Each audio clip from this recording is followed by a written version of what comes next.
wrote a paper called The Studies of Independence and Conformity. Basically, he was looking at conformity in humans. And so basically what he did was he had two like placards. So one has the standard target line, and then one has the comparison card with the 3 different lines that it's kind of like comparing to. And then so C would be the correct answer that this line matches to, and then B would be the group's answer that basically the group's answer that these Confederates are trained to say the wrong answer, which is B. And then basically then the real participant is here, and then all these Confederates before him or before them will say B as the wrong answer, and we'll measure the answer that this real participant says. And basically the results that Ash found was that 37% of the answers from this real participant they conformed, and then 75% yielded or like conformed at least once, because they did the experiment multiple times with like different configurations of the links on the same person, and there was less than 1% error when these people were alone. So yeah, and then some conclusions he came was the majority effect is not complete given the 1/3 error rate, meaning that it isn't that people like they conformed once and then they conform for all the questions. It is not like that, because there's only a 1/3 error rate. And then the performance ranges from complete independence to complete yielding. Like some people like just completely were independent and did not conform, whereas some people would conform a lot more. And then when the critical subject responded privately on paper, so this is still with the Confederates, except this time they don't announce their answer out loud, they just put it on a slip of paper, then the conformity rate decreased drastically. And this kind of hints at a normative conformity over informational. So what that is normative conformity is you conform to kind of fit in. So regardless of what you think the right answer is, you'll say what everyone else says to kind of fit in. That would be normative conformity. And then informational is you think other people have some insight that you don't have, which is why you go with what other people say. So now to what a large language model is, an LLM. There's a type of AI, advanced AI trained on large text-based datasets that generates information, and it works by doing pattern recognition. It learns statistical relationships between words, and it does next word prediction, which is basically it predicts what's the most likely next word in this like sentence or paragraph that I'm trying to create. And it also contains biases because it's trained on human data. So why is measuring conformity in LLMs so important? Well, it investigate LLM behavior under social pressure, and LLM conformity can affect their ability in collaborative environments, resulting in groupthink. Groupthink is like a whole group just wants harmony or just wants to fit in with each other, so they come up just with these ideas, but that aren't like cross-checked, and people don't openly voice their ideas. They just go with what everyone else is saying. And this is not what we want, because we want LLMs to be able to help us and give their own opinion on things. So now to the methodology of this guy's paper. Okay, so basically, I guess you guys all read it, but like, so there's a vanilla round where they just ask the question, and then there's the conformity round where they have all the Confederates say a wrong answer and then ask the AI. And then there's also some configurations on that where it can be neutral expression, confident expression, or uncertain expression in the Confederates. And then some other configuration was devil's advocate, where you insert someone that says another answer that isn't the same as what the other Confederates are saying. It's still a wrong answer, except it's to kind of like promote like independent thinking, because people are saying different things. And then there's question distillation, where you just say, all the participants before you have said X. And then, so there's a large data set of questions that they pull from, so it isn't just the oldest college in Cambridge. There's different questions. And then of the questions they have, I think they had a lot of different types of questions, but one of the types is objective questions, where there is a definite answer, and subjective questions where it's more opinion-based. And then for the objective questions, I think a lot of them like were factual and less of like problem solving to get an answer. And then, so the models they used were the Gemma, Llama, Mistral, and Quen. And then they also have the instruct model versions of them. And what's interesting is they only have like 9 billion or like around, it's a single digit billion parameters. Models nowadays have like around 80 billion, I think, or multiple trillion, I'm not too sure. But yeah, that's a whole lot more parameters now than before. So that could affect the data that this person gets. Okay, so the results. So he saw, the authors saw a correlation between the subject accuracy and the conformity level. So basically so the subject accuracy is the initial accuracy. So this is when they have the data set of the question and they do the vanilla round, where they just ask that question without any confederates or anything. And so as you can see, as the accuracy increases, then the conformity level, when they do have confederates, then the conformity level decreases. But then when the initial subject accuracy is low, then the conformity level will increase. So that's very interesting. And then, yeah. So now for the instruct model versus base model. Instruct models are just optimized to follow instructions better. And so it's basically you have the base model, and then on top of that, you just optimize it a little bit more to become the instruct model. And some results that they got from it was they saw a lot less conformity in the instruct models compared to the base models. Yeah, and then for this one, it's a little muddled, and then for this one, you can still see the difference.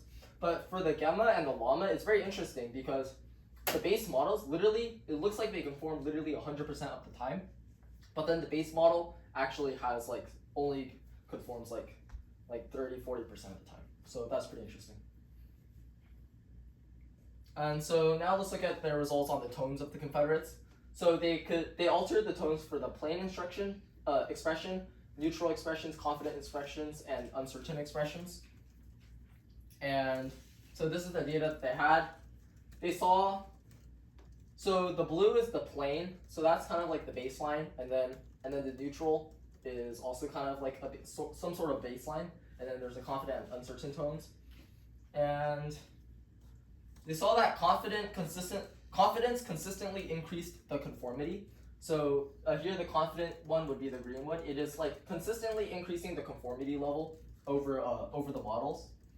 And they found, and that reflects the findings of experiments conducted on humans previously, where people, the confederates would be confident in their answer, then that would increase the conformity in their critical subjects. So now looking at the results for the confidence. Oh yeah, so how is confidence calculated? Basically, they have the model answer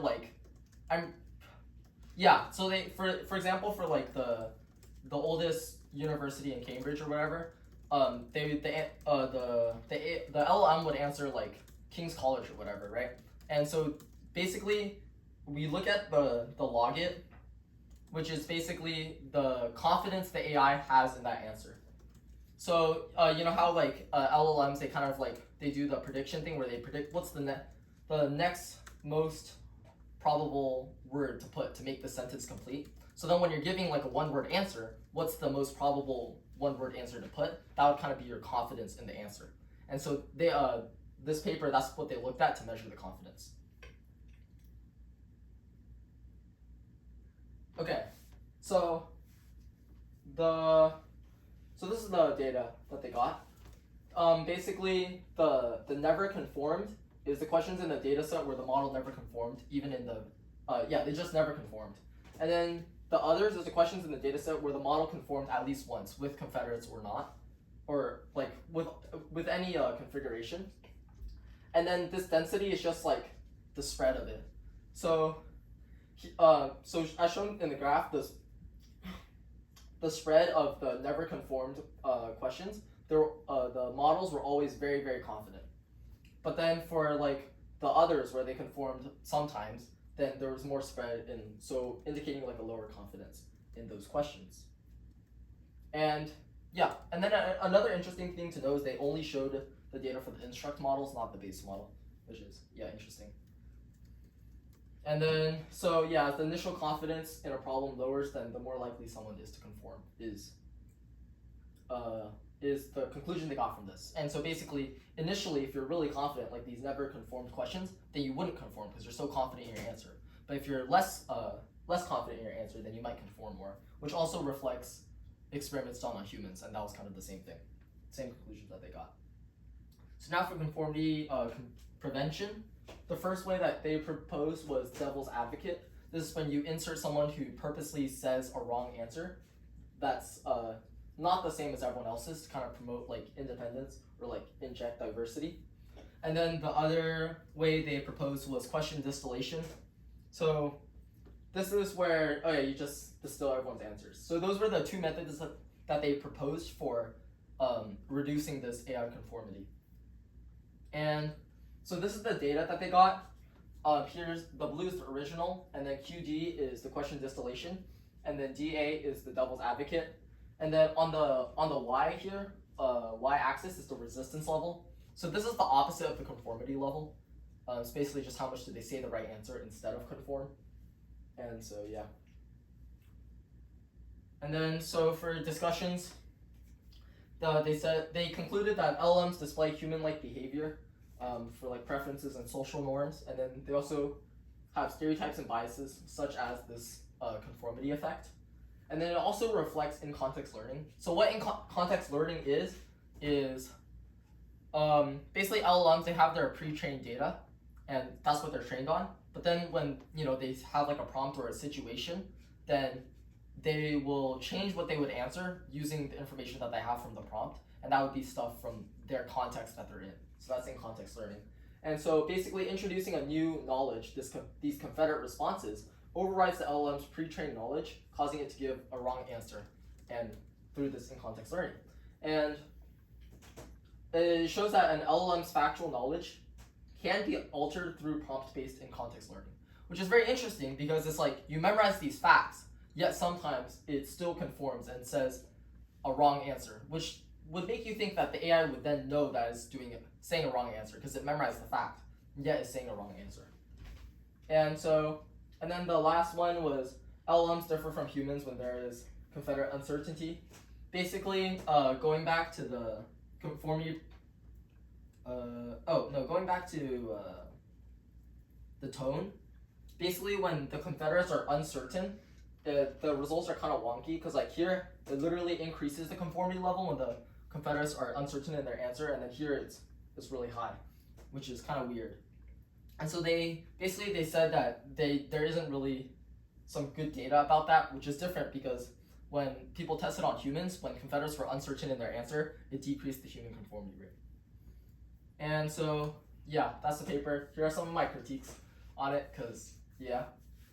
So the data shown seems kind of selective because, well, I'm trying to do some research on AI conformity and have realized that sometimes like even the smallest changes will just make these LLMs just like do wonky things.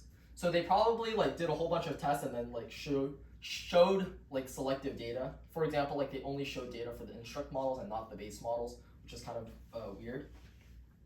And then I think their claims are not fully supported by the data.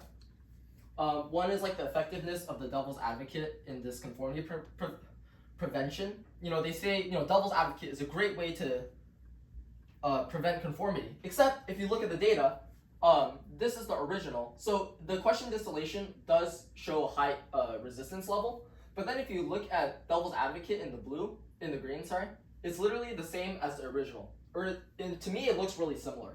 And so therefore, I feel like it doesn't actually make a difference. And if there is a difference, it's so small, it's kind of negligible. So I think they kind of stretched their conclusion there. And then my other critique is, and then the other one is the neutral tone already increases conformity, discounting the effects of tone.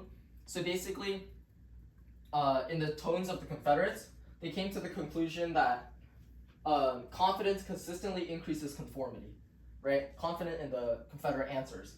Except, if you look at the neutral tone, which is just like more words than the plain expression, it already bumps up the conformity rate by a lot. And so therefore, the confidence does bump up the conformity rate, except it really bumps it up a very similar amount as the neutral expression. So I feel like, again, the effects of confidence of the answer is kind of negligible, given that when you have the neutral expression, it already bumps up the conformity rate so much. So I also think that conclusion is kind of faulted. So then, viability of conformity prevention techniques. Yeah. Oh, yeah. Because so basically, as quoted in the paper, they say when LLMs conform to incorrect answers, it can undermine the effectiveness of those systems, particularly in tasks such as collective intelligence, collaboration, or constructive debate. And so, it's collaboration and constructive debate, where you literally would have people talking to each other and try to convince them of their ideas. Except if you look at their conformity prevention tactics, they say, question distillation. That means that you just summarize what everyone says. But then that's not really collaborative work, So therefore, I feel like that makes question distillation not very viable. Because then you might as well just ask the LLM the question without having the collaborative environment. And then, yeah. And then I don't think the devil's advocate works that well. Yeah. And then, yeah, so the distillation neutralizes the benefit of a constructive debate. And then the devil's advocate has a minimal effect. And then the last critique, which is like, they can't really help it, is just that it was submitted in October 2024, where models were much newer then. Models have improved a lot more now, with many, many more parameters. And so that can kind of explain why some of the data is wonky. And so, yeah. That's it. Any questions?